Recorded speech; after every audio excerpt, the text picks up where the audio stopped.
So Roman Reigns is finally back in WWE. Obviously, he made his big return on SmackDown, but I suppose we got a better idea of it on SummerSlam, I should say, or Shoulder Slam. But we got a better idea of it on SmackDown, and it has actually finally happened. Like, if you're a long-time nerd like me and you've been watching WWE for the last 10 years, we'll go with 2014 as a random day, but again, you can argue this. But yeah, after 10 long years, WWE has finally transformed Roman Reigns into the super duper mega over babyface, and we've done this without him even being the champion. So think about all the things that we've been through. Suffering succotash, and ridiculous other slogans, and stupid promo battles with John Cena, and just making Roman Reigns try and be a guy that he shouldn't have been. Everything with The Undertaker, where he got booed for 27 hours on that Raw after WrestleMania, where we could have turned him into the tribal chief then. Just so many wasted efforts. And listen, I'm not going to get mad at Roman about this. I think he's made it perfectly clear. He was just doing his job. But he knew deep down in his tum-tum the best way to present him, which is one of the few good things about COVID. Again, there were very few, but it allowed Roman Reigns to take himself off television when he came back and said, yeah, listen, we need to do something different. And ever since then, we got the Roman Reigns that we always should have gotten. And yes, we get to SummerSlam 2024, halfway through 2024. And here we are. We've arrived. And I don't think there's any going back because he hasn't said a word yet. I mean, he's got OTC written on a t-shirt, which sounds like something you could be diagnosed with by a doctor. And he had people, I don't know where SmackDown was last night, but he had people chanting it already. So he is just in their brains. He's in their heads. Solo Sikoa's doing a good job as the brand new leader of the Bloodline 2.0, which helps Jacob Fatu and Tanga Tonga and Tamgaloa will all tie into that as well. So it's kind of fascinating in many ways. One day, I'm sure loads of people will do deep dives into the career and the trajectory of Roman Reigns. But I also guess it kind of ties into the whole better late than never, but better never late scenario. We got what we always wanted. I think most of us that were looking at it in the way that it was presented knew that Roman had it in him, and we understood why he was picked as the top guy. Again, it was just a presentation that was totally wrong. And what really did we do on this week's SmackDown, you know? I mean, I guess Solo Sikoa did tell Cody Rhodes he wanted a rematch. They just got flubbed away. But because Solo wants to deal with Roman, he sort of accepted it. Then we get to the end of the show. He walks out. He has the Ula Fala. I always get that wrong. But the Ula Fala is now turning into the One Ring from Lord of the Rings. I swear at one point even Tama Tonga was looking at it. So he just corrupts everyone. We need to throw it in the trash. But after he tells Roman, you want it, come and get it. Out come Roman. He killed Tangaloa.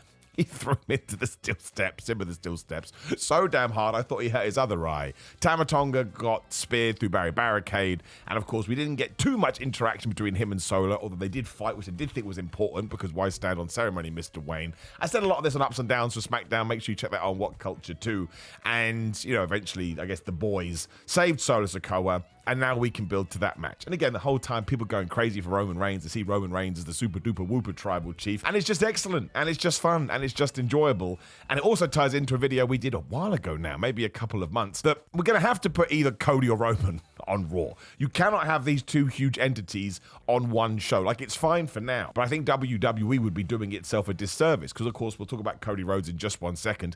But I'm not going to... Some people go, oh, man, Roman Reigns is overshadowing Cody Rhodes. No, it's not. It's a Steve Austin and Rock scenario. This is awesome. This is what we wanted for years. You now have two people that can prop up Raw and SmackDown, and they're essentially as over as each other because it is that force they have and that magnetism that allows them to do this. And eventually they will clash again, and it will be the greatest thing of all time. So I'm super excited about all of this. And let's not forget, we are remembering the past, mostly through Kevin Owens, who is genuinely in my top 5 wrestlers ever at this point. I have to think about that. But I think that it's true. Because after Cody Rhodes had sent Solo Sikoa to the naughty step, he said to Kevin Owens, listen, because you've been such a good friend, I want to give you a gift and give you a prize. And I don't have you a necklace like the Bloodline, so I'm going to gift you a title shot.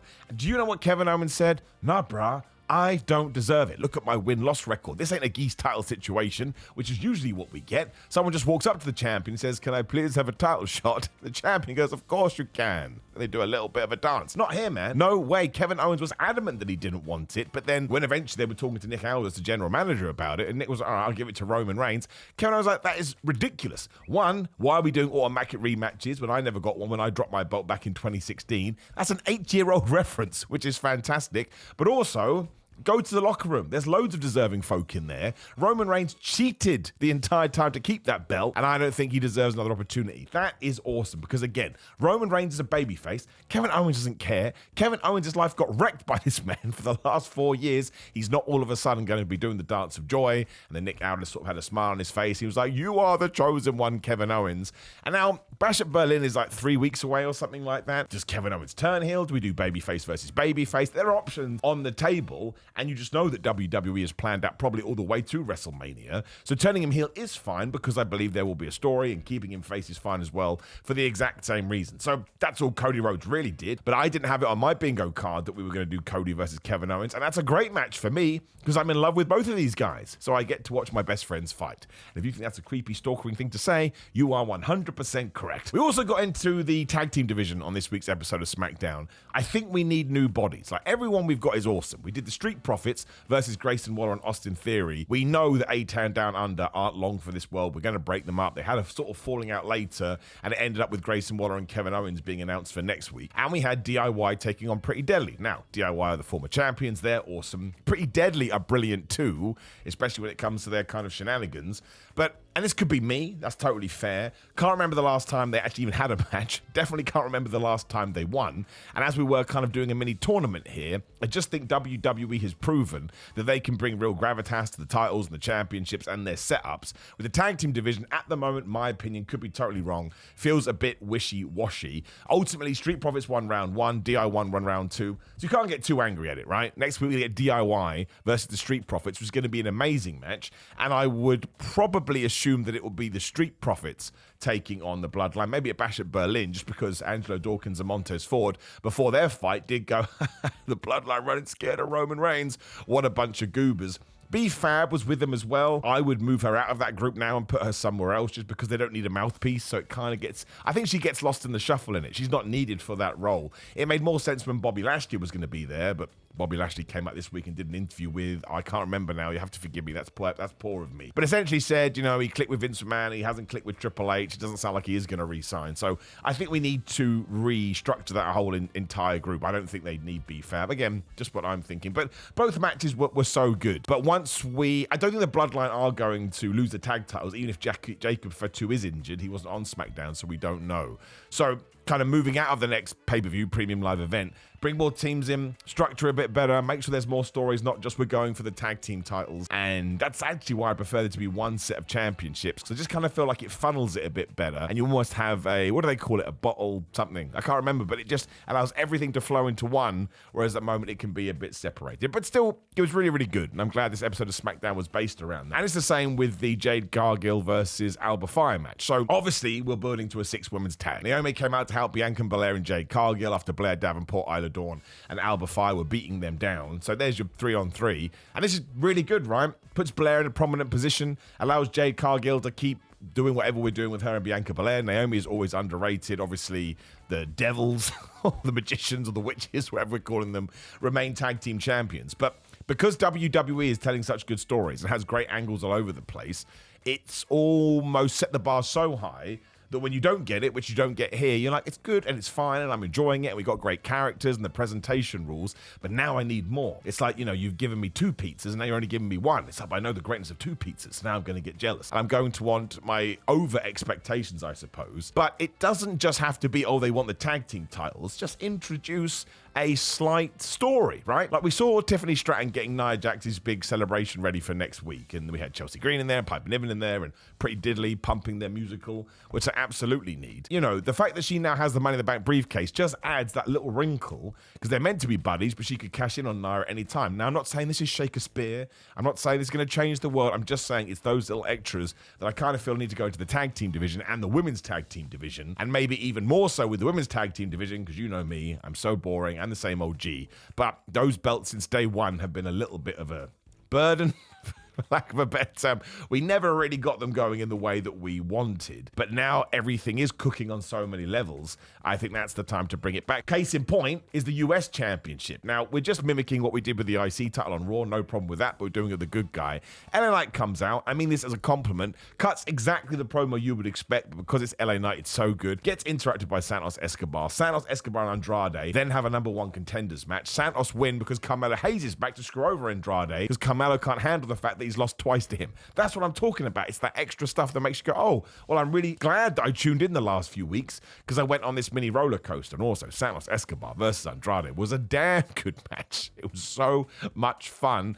And, you know, sometimes you can have a match of that quality and get annoyed by the shenanigans because Elektra Lopez was getting involved too. But again, because it was tied in to what had happened throughout July, I suppose. I'm cool with it. I get it. It's not like a match on pay-per-view or anything. And also, we threw more in there because Angel and Berta were being dickheads, as they always are. But who came out to stop them? Baron Corbin, Apollo Crews, because they don't like them either. So again, we're just sticking the books back in the library in their right position. And Santos Escobar is a really smart first opponent for LA Knight. They can have really good matches. It's a very different opponent than a Logan Paul. And that is someone that LA Knight can beat. And that sounds bad, but that's what we need to do right now. He should beat Andrade and Santos Escobar and Carmelo Hayes. He should go through everyone, and then we get to WrestleMania and we look who's on the roster. If there's someone that should beat him, that's fine. If not, let LA Knight have his big WrestleMania moment, and we just continue to go on from there. But LA Knight is just a super duper megastar. Don't care how old he is. Don't care what his past is, his future is. Just right now, he's in that bubble, and we have to take advantage of it. And we even gave him new music.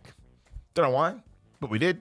People like to talk about that stuff, and we had talked about it. And that was essentially it. That was essentially the whole show. Like, it was a big push to let you know that Roman Reigns was going to be in the main event for obvious reasons. I know how well he did on social media now, so it's good that I can store that information away. But I suppose it's the benefit of SmackDown being 120 minutes is that it just zooms by, and you kind of have to focus on the stories that you do want to focus on. But again, we've kind of touched on elements that can be strangled out a little bit. But, you know, next week we will determine you number one contenders. We'll only be like 2 or 3 weeks away from the Berlin show, so we need to figure out how we're going to do this with Cody and Kevin. And also, is Roman Reigns even on that show? I don't know whether he's been advertised for it or not. I think it's way too early to do him versus Solo. But even if it's on the SmackDown television show, does he just beat Tangaloa? Like, it sounds silly, but is it a good idea for Roman to start making his way through the bloodline where they keep beating him up and he has to go recruit everyone? Because don't forget, he's going to get Jey Uso. He's going to get Sami Zayn. Jimmy Uso's got to come back soon, maybe in Berlin, depending on what we are doing. But I think it's fun times ahead, and WWE really should be given credit for the fact that we came out of WrestleMania back in April, and there hasn't really been a lull in interest. And again, if you've been watching since 2014, to tie that in, there were times when you go through May and June especially, and it just felt a little bit laborious because we were just holding on for a SummerSlam or a Survivor Series. But now the B shows have fire to them because, again, we're trying to sell them as entities. So when you get to a SummerSlam, it just feels like the biggest of ordeals. And let's not forget that it's going to be 2 nights next year, so that trajectory is probably going to continue to increase. And again, we didn't even see Nia Jax on this show, but we made sure that she was still a presence. I like it when WWE does that. You can hold off your stars, and you can make sure that next week she gets the platform that she deserves. It's the same thing we did with Raw. Like, Rhea Ripley and Liv Morgan and Dominic Mysterio all got into it, but we've already been told Raw this week or next week starts off with a big promo by Rhea Ripley, so Dom will be there and Liv can be there, and they can finally explain their actions. So there's no need to rush, right? We have 52 weeks of programming a year. As long as you keep reminding people, which this SmackDown did very well, there's videos and vignettes for everything saying, oh my gosh, you missed this. Well, you need to get back on the train of fun. You can still be excited about it and realize, well, I got to tune in next week, and I got to tune in the week after that, and the week after that, because wrestling never ends, and eventually it does get just a little bit tiring. But more importantly than all of that, I need to know what you thought about last night's episode of SmackDown, or maybe you're watching this on Sunday. So it'll be 2 nights ago. So drop me a comment below. Please interact with the video as much as you can. Like, share, subscribe, click the video on the screen, boom. Otherwise, grillermind.com/Simon. Use code Simon. Get money off fitness supplements. They're really good, the best ones, and it's worldwide shipping. A Go Fitness is Simon20. Patreon.com/Simon316. Simon316 across all the social media. Simon J. Miller on TikTok. Simon Miller on Cameo for personalized videos. Did 2 today. That was fun. Enjoy saying happy birthday to people, and I do hope you have a good day. Buy some merchandise at Pro Wrestling Tees. Otherwise, just click things on this video. I don't care if you click every video on the channel and just leave it playing. YouTube doesn't know. Have a lovely day, my friends, and I'll speak to you soon.